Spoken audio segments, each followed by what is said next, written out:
días, ¿cómo te va? Muy bien, Estefi, buenos días a todos.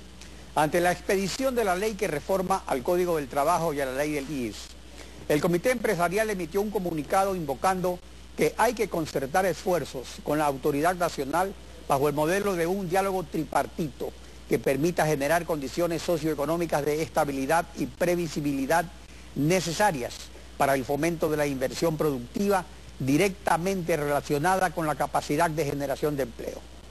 Por su parte, el ministro del Trabajo, Carlos Marx Carrasco, aquí en contacto directo, dejó registrado lo siguiente. Veamos. El Ministerio del Trabajo ha mantenido talleres, debates, discusiones a lo largo y ancho del país con muchísimos de los sectores involucrados en la materia. Ocurre que un pequeño sector, importante desde luego, ¿por qué no?, del FUT-MPD particularmente, que sí conversaron reiteradas ocasiones con nosotros, bueno, al mismo tiempo que conversaban, ejercían actos de violencia, entonces no había ninguna voluntad ni predisposición de un diálogo constructivo con representantes de otros sectores, del Parlamento Laboral, de la Central Unitaria de Trabajadores, con dirigentes y sectores empresariales. Sí hemos conversado, construimos el código orgánico integral del trabajo de manera global, y también debo sostener que prácticamente consensuamos el proyecto de reformas que finalmente fue aprobado, la ley para la justicia laboral y afiliación de las amas de casa. Y en ese propio proyecto consta la creación del Consejo Nacional del Trabajo como el espacio permanente de diálogo tripartito.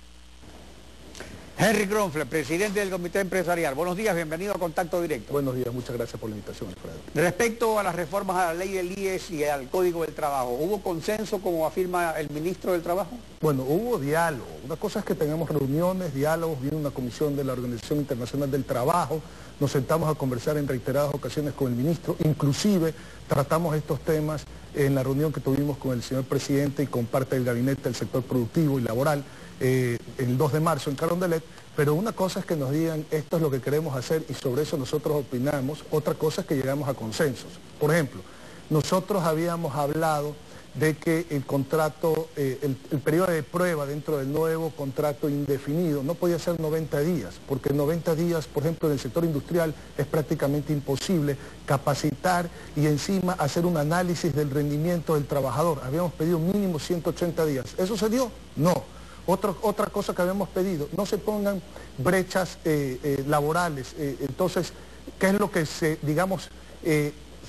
flexibilizó dentro de la medida? Es que si existe una brecha dentro de un sector laboral, el excedente, es decir, ya no se prohíbe que gane más, sino que el excedente sobre esa brecha no va a ser deducible del impuesto a la renta. Entonces, de alguna manera se flexibilizó esa medida. El tema de las utilidades de los trabajadores, máximo 24 sobre remuneraciones básicas unificadas. Nosotros nunca estuvimos de acuerdo en ese concepto. Sin embargo, pues se hizo. Entonces, claro que tuvimos conversaciones, hablamos varias veces con el ministro, conversamos con él, hubo las reuniones, pero una cosa es nos digan, este es nuestro proyecto, opinen sobre esto, y pudimos opinar en algunas cosas, algunas, como le digo, medio se flexibilizaron, otras no, y otra cosa es que hubo un consenso sobre toda la propuesta. Ahora, el principal problema que siempre ha tenido el diálogo tripartito en todos los países es la división partidista de las centrales sindicales, una comunista, otra socialista y una de derecha. Pero todos se congregan en una central única. Aquí, en cambio, hay una central única que es de Alianza País. Un frente unitario de izquierda en oposición al gobierno y un parlamento laboral que dialoga con el gobierno pero mantiene una línea de defensa de los acuerdos básicos de la Organización Internacional del Trabajo. Y con los empresarios en el centro. Entonces, en este escenario, es fácil que el gobierno dirima, ¿es eso lo que está ocurriendo finalmente por estos desacuerdos globales? Bueno, este es un escenario muy complejo. Lo principal que se da dentro de esta nueva reforma laboral de la ley de la justicia laboral, reconocimiento del trabajo del hogar, básicamente es que se vuelve a establecer como un mecanismo de diálogo tripartito el Consejo Nacional del Trabajo y Salarios. Esperamos que en el ámbito de ese consejo se lleguen a los consensos. Pero sí, ha habido un problema. Usted vio el 1 de mayo, hubieron marchas por el Frente Unitario de Trabajadores, hubieron marchas por la Ecuarunari, hubieron marchas por la CONAI, hubieron marchas por el Parlamento Laboral Ecuatoriano. Claro, pero justamente en el Consejo Tripartito, ¿quién va a estar? La Central Única, pero la Central Única es de adherentes a Alianza País. Bueno, yo no creo que tiene que ser la Central Única, es que el problema que ha habido es que cuando se conformó anteriormente el Consejo Nacional del Trabajo, que dicho sea de paso, sí funcionó y funcionó bien para muchas políticas laborales, para ese diálogo social inclusivo, existían ciertas centrales sindicales en ese momento. Por el lado de los por el lado de los empleadores teníamos las federaciones, Federación de Industria, Federación de Comercio, Federación de Pequeña Industria, Federación de Construcción y Federación de Agricultura. Esas siguen estando ahí. Por el otro lado, habían centrales sindicales. Ahora ya han aumentado el número de centrales sindicales. Entonces, existe un debate dentro del propio sindicalismo de quiénes son los legítimos o los más grandes representantes desde el lado sindical para sentarse en este Consejo Nacional del Trabajo. Y esto es lo que pasa. Cuando existen estos conflictos, pues se dan este tipo de cosas. Vio usted que hubo inclusive la congregación de desempleados, que fue también sumamente importante el 1 de mayo. Y hubieron marchas de todo tipo, pues tuvimos hasta, discúlpenme, las marchas marianas por el mes de mayo, que es el mes de María. Entonces, marchas hubo el 1 de mayo en todo sentido. Ahora, el lunes 2 de marzo, al que usted se refirió, en el salón de banquetes del Palacio de Carondelet, el presidente de la República se reunió con dirigentes de los gremios empresariales y los empresarios más importantes del Ecuador. Se establecieron algunas coincidencias para sacar adelante al país, pero no fue tema de la reunión la aplicación de 4 sobretasas arancelarias a las importaciones que las pagarán directamente los ciudadanos consumidores. Y se crearon 5 mesas de trabajo para dar seguimiento a 37 propuestas de los grupos empresariales. En estos 2 meses, ¿cómo han funcionado esas 5 mesas y qué resultados hay hasta el momento? Bueno, se ha cambiado un poco el modelo. Hay buenos resultados, tengo que decirlo, se han depurado muchas de las propuestas, se está avanzando dentro de las 37 propuestas que se le hizo al presidente pues, y al gabinete en el lado productivo. Mire usted, ya se dio una amnistía tributaria, muchas cosas que se habían pedido en ese sentido. Es decir, se ha avanzado bastante bien. Hubo un cambio de ministro, salió el ministro Richard Espinosa, entró la ministra Natalie Celi recientemente. Queremos hacer, no solamente llevar este diálogo público-privado al ámbito de las propuestas per se, de las 37 propuestas, sino al Consejo de la Producción, en el ámbito de un diálogo público-privado profundo para no solamente ver estos temas del presidente, sino todo lo que tiene que conversar el sector privado. Y en base a eso se ha hecho una nueva formulación de consejos en donde más o menos se van a manejar 3 ejes, por decirlo de alguna manera. Uno, los consejos en donde vamos a tener un principal y un alterno para manejar los ejes transversales. El otro, los 10 sectores priorizados dentro de la economía, que es lo que quiere atacar este gobierno en este momento. Estos son los ejes sectoriales y los otros son los ejes de la política. Si se manejan esos 3 ejes conforme hemos establecido un cuadro que justamente el día de hoy se lo estamos haciendo llegar a la ministra Celi, va a haber un delegado principal y un alterno para cada uno de los comités que van a formar este diálogo profundo público-privado, que no solamente va a resolver las cosas pendientes, que le digo que ya son pocas dentro de las 37 propuestas, sino que todo el diálogo público-privado viendo los temas estructurales, sectoriales. Y se han trazado tiempos porque esto puede ser un diálogo muy largo mientras el gobierno es muy ejecutivo en tomar medidas. Yo no creo que se ha trazado tiempo, yo creo que se ha avanzado bastante bien, ha habido múltiples reuniones después de la reunión con el presidente en cuanto a aterrizar estas propuestas. Lo que pasa es que, claro, hay que organizar un poco, inclusive dentro del sector privado, y por el otro lado, con los nuevos funcionarios, los nuevos delegados, habiendo cambiado la cabeza del ministerio, para ver quiénes van a ser los interlocutores para realmente debatir esto y ya que existan los representantes de cada lado para poner, digamos, el punto final sobre esos temas que se están discutiendo.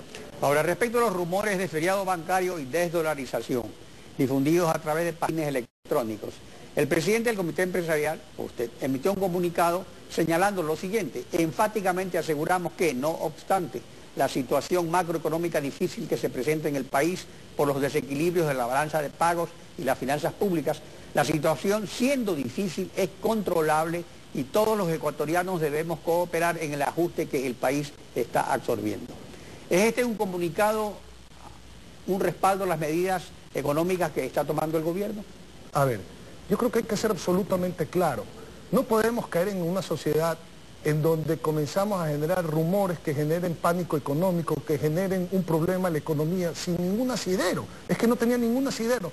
Las transacciones que lleva el país en el mes de diciembre normalmente pues generan movimientos de transferencias de dinero por las propias actividades del comercio exterior del país. Las materias primas en su mayoría son importadas, hay grandes exportaciones de productos, hay comercio exterior, por lo tanto hay transacciones al exterior de movimientos de dinero. Eso no quiere decir que la gente está retirando el dinero, que hay corridas bancarias, que se está desdolarizando el país. Entonces, esos rumores que vinieron en ese momento no tenían ningún fundamento de ningún tipo. Personalmente hablé con algunos bancos, hablé con el director de la Asociación de Bancos Privados del Ecuador, recibí en mis manos los informes. Por eso recalqué enfáticamente, aquí no existe ningún problema de desdolarización. Por ningún motivo podemos caer en algo, en supuestos, en tratar de generar pánico, porque esto no es así. Y es mi obligación como presidente del comité empresarial decirlo. Ahora, que por eso estamos de acuerdo con unas medidas y con otras no, por supuesto, vamos a estar de acuerdo con una medida y con otras no, pero eso pues, esos son partes de un todo. El todo es que no existe ningún riesgo de ningún tipo en la dolarización del Ecuador. El asunto es que esos rumores fueron con intenciones políticas. Y por otro lado tenemos la posición de los empresarios que usted ha definido muy claramente. Entonces, en estas circunstancias, ¿es correcto señalar que la restauración conservadora une al sindicalismo de izquierda con los empresarios? Yo no sé tampoco eso de dónde sale, perdónenme. Nosotros tenemos conversaciones, por supuesto, con, le podría decir, con 5, de 8, de 9 ahora centrales sindicales. Tenemos conversaciones en el ámbito de lo que nos compete, que no son los ámbitos políticos, son los ámbitos en las relaciones laborales. Entonces, hemos conversado sobre propuestas en el tema laboral, sobre los problemas que vemos a futuro con esta nueva ley de justicia laboral, en donde cómo podemos sacar a la gente del sector informal y llevarla al sector formal, en donde cómo podemos integrar a los jóvenes dentro del mercado laboral. Es decir, problemas que vive el país, que para nosotros ese diálogo se profundiza en eso, en resolver esos problemas empleador-trabajador, y creo que en eso se ha avanzado muchísimo. Hay un diálogo permanente, ya no hay esas políticas de antaño de que todo es queja, de que todo está mal. Entonces, en ese sentido nosotros dialogamos profundamente, pero por supuesto hay cosas que no vamos a estar de acuerdo, como no estamos de acuerdo ni con los trabajadores ni con el gobierno, porque cada quien pues tiene la libertad de pensar y de tener su propio criterio. En ese sentido nosotros dialogamos, en ningún otro sentido no hemos dialogado. Henry Kronfeld, gracias por acompañarnos hoy en Contacto Directo. Muchas gracias. Estefi. 7 de la mañana con 14 minutos. En instantes, Viviana Bonilla, secretaria nacional de Gestión Política. La marcha por el 1 de mayo. ¿Qué volumen de apoyo popular representa? Y ante las medidas económicas, ¿se mantiene ese apoyo? Regresamos. Quédese con nosotros. Por más poderoso que sea un dictador, solo es un hombre. No tengáis miedo, lo dijo San Juan Pablo II.